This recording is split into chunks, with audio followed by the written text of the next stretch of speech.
திண்டுக்கல் மாவட்டம் கொடைக்கானலில் விவசாய தோட்டங்களுக்குள் முகாமிட்டு சேதப்படுத்தி வரும் காட்டு யானைகளால் விவசாயிகள் அச்சமடைந்துள்ளனர். இந்நிலையில் அப்பகுதியில் விவசாய பணிகளை செய்து வரும் மூதாட்டி ஒருவர் கூறுகையில், யானைகள் வாழும் பகுதிகளிலேயே நாம் வாழ்வதாகவும் அவற்றை கண்டால் கையெடுத்து கும்பிடுவோமே தவிர தொந்தரவு செய்ய மாட்டோம் எனவும் உருக்கமாக கூறினார்.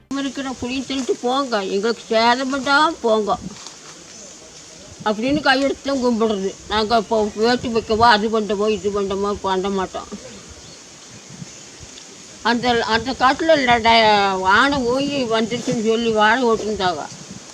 டயரை போட்டு பொறிச்சு மேலே ஓடவும் இன்றைக்கி வந்தாலும் அந்த வீட்டை போய் தட்டாமல் போகாது. என் வீடு தாண்டி 3 வீட்டை போய் பிரித்து விட்டுருச்சு. இன்றைக்கி போனாலும் கூட அந்த போகாமட்டு அந்த போய் அந்த செவத்தில் முட்டாமல் போகாது. அந்த அனுபவம் அந்த சாமி மகராசன் அவங்க இருக்கிற ஒரு இதில் நம்ம இருக்கிறோம். மகராசன் இருந்தால் தின்னுட்டு போங்க உங்கள் வகுத்துக்கு.